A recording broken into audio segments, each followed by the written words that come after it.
Berikut ini adalah beberapa penyebab PC bisa rusak dan bagaimana cara menghindarinya.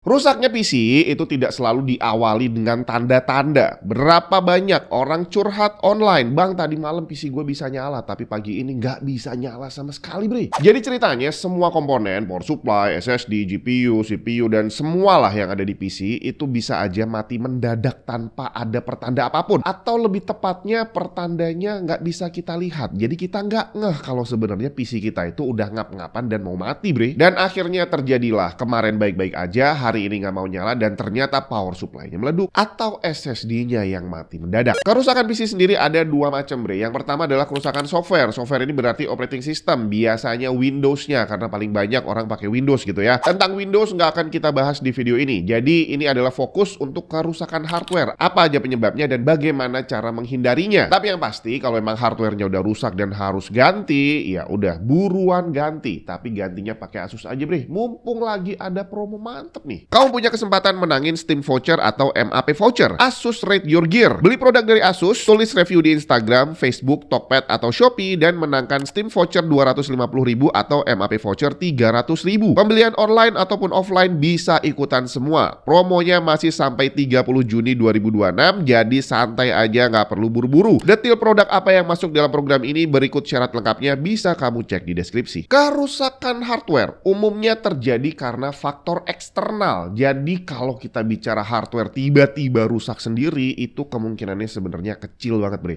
Bahkan kalau kamu beli barang baru, terus nyampe ke rumah, kamu pasang dan nggak mau nyala, ya besar kemungkinan ada faktor eksternal di sana, bukan karena cacat bawaan. Iya, bisa aja ada cacat dari pabrik, tapi kemungkinannya kecil, coy. Misalnya, masangnya kurang pas, belum update BIOS, nggak kedetek, kabelnya salah colok, dan banyak lagi penyebab lainnya. Dan yang perlu diwaspadai, kesalahan kecil-kecil ini yang sebenarnya remeh, kalau kita nggak sadar dan kita terusin bisa menyebabkan kerusakan permanen yang lebih parah. Beli RAM, dipasang nggak masuk, akhirnya dipaksa, dipencet, ditekan, dipukul-pukul gitu ya, ya rusak, bre, somplak gitu kan. Padahal ternyata kebalik pasang RAM-nya, atau mungkin salah beli DDR4 harusnya DDR5, dan banyak lagi alasan lainnya. Nah, potensi kerusakan karena hal-hal seperti ini solusinya cuma satu. Kamu harus bener-bener paham cara ngerakit PC. Jangan coba-coba. Kalau kamu belum pernah dan baru mau belajar, tanya di forum atau ngelihat tutorial di YouTube, saran saya jangan lakukan.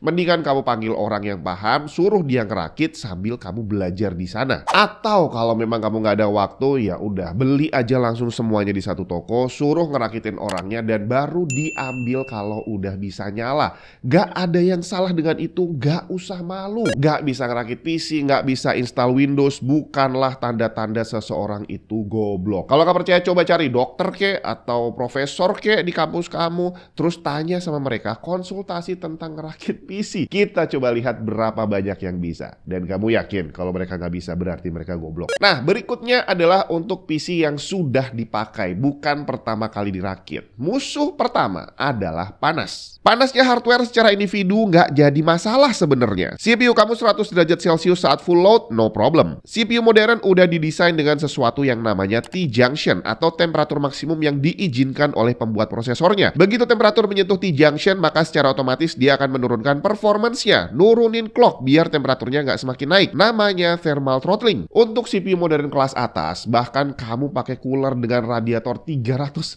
mm aja, masih ada kemungkinan dia menyentuh 100 derajat Celcius karena tadi dia terlalu kenceng, bre. Jadi mau pakai cooler mahal ataupun murah, kemungkinan nyentuh 100 derajat Celcius akan selalu ada. Jadi nggak usah panik. Yang bikin beda murah atau mahalnya cooler ini adalah batas terjadinya thermal throttling tadi. Jadi kalau pakai cooler murah baru nyentuh clock 4500 misalkan, dia udah throttling, udah turun performance-nya. Tapi kalau pakai cooler yang mahal dia bisa nyampe 5200 baru terjadi throttling. Tapi dua-duanya tetap nyentuh 100 derajat Celcius. Intel sendiri udah nulis bahwa sangat kecil kemungkinan CPU rusak karena overheat, karena tadi ada mekanisme pengaman. Pertama thermal throttling, throttling, kedua auto shutdown. Kalau udah throttling temperaturnya masih naik terus sampai akhirnya kok ini baru nyala aja udah 100 derajat Celcius, akhirnya sistemnya akan otomatis shutdown. Dia udah tahu bahwa ini kayaknya nggak mungkin dilanjutin nih, soalnya kalau diterusin bakal rusak. Jadi dengan dia mati atau terjadi throttling itu bukan rusak, itu adalah mekanisme pengaman biar nggak rusak. Tapi temperatur tinggi ini tadi adalah secara individu. CPU-nya doang, GPU-nya doang menyentuh 100 derajat Celcius atau berapapun di junctionnya itu nggak masalah.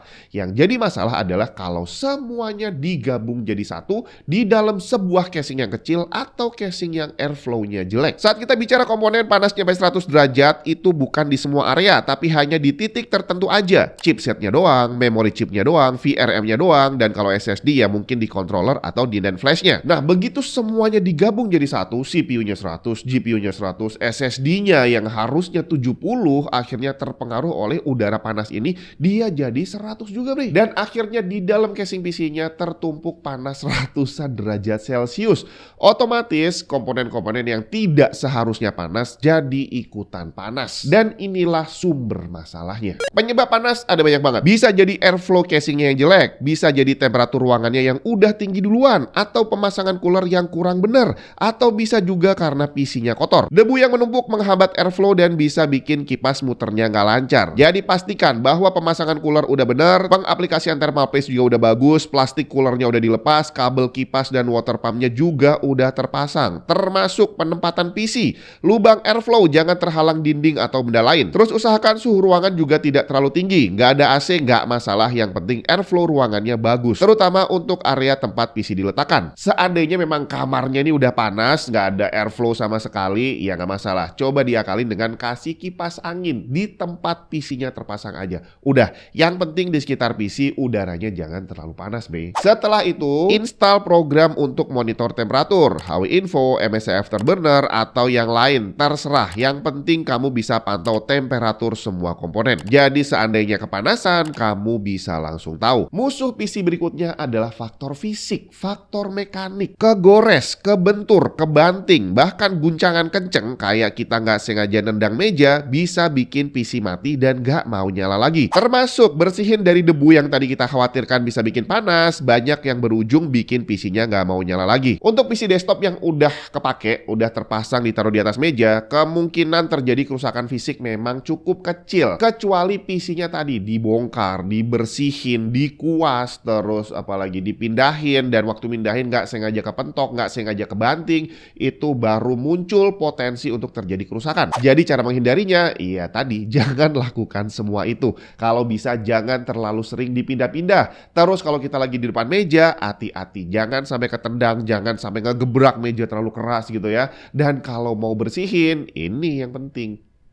Kalau nggak perlu-perlu banget, nggak usah dibongkar. Di blower aja, yang penting debunya bisa hilang. Saya udah pernah bikinin videonya di sini, bisa kamu tonton cara saya bersihin PC. Dan seandainya nih udah terlalu parah, misalkan mungkin panasnya udah terlalu tinggi nih, nggak kayak 2 tahun sebelumnya, jadi kemungkinan thermal paste-nya harus diganti. Ya udah, hati-hati aja waktu ngegantinya. Atau kalau memang kamu nggak bisa, silahkan bawa ke orang yang bisa, ke tukang servis mungkin, atau minta tolong teman kamu yang memang bisa ganti thermal paste. Bang, tapi mahal, masa ganti gitu doang 200.000? Iya, dibandingin PC-nya rusak, lebih mahal mana? Terakhir, musuh terbesar PC adalah listrik yang jelek kualitasnya. Dari tegangan yang nggak stabil, gangguan arus listrik, sampai mungkin listrik PLN-nya sering mati mendadak. Ini udah sering saya bahas juga di video terpisah. Dan pasti kamu juga udah sering denger curhatan orang.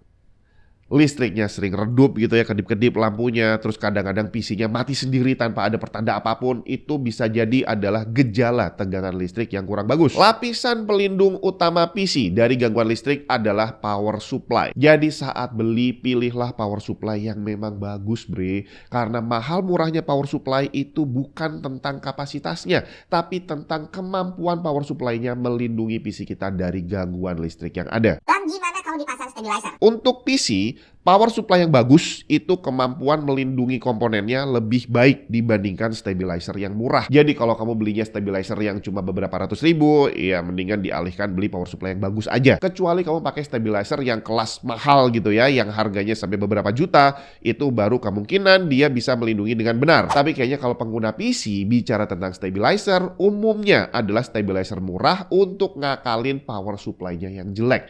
Jangan lakukan. Jadi lebih baik nggak usah pakai stabilizer, tapi pakai aja power supply yang bagus sekalian. Terus gimana dengan UPS? UPS ini fungsi utamanya adalah mencegah PC mati mendadak. Jadi kalau listriknya mati, PC-nya nggak langsung mati. Kalau memang listrik di tempat kamu sering mati mendadak, nggak ada salahnya pakai UPS. Tapi kalau memang jarang sekali, nggak pakai juga nggak masalah. Mati mendadak kalau cuma sesekali, masih bisa dihandle sama power supply yang bagus. Dan satu lagi tentang power supply. Mahal murahnya tadi bukan hanya tentang kemampuan untuk melindungi, tapi juga tentang potensi kemungkinan rusak. Semakin murah power supply-nya, potensi rusaknya semakin besar. Dan semakin murah power supply, kalau sampai rusak, potensi ngajak komponen lain ikutan rusak juga semakin besar. Jadi sekali lagi, udah sering juga saya sampaikan sebelumnya, untuk power supply jangan coba-coba, langsung pakai yang bagus sekalian karena dia adalah satu-satunya komponen yang kalau sampai rusak bisa ngajak temen, Bre.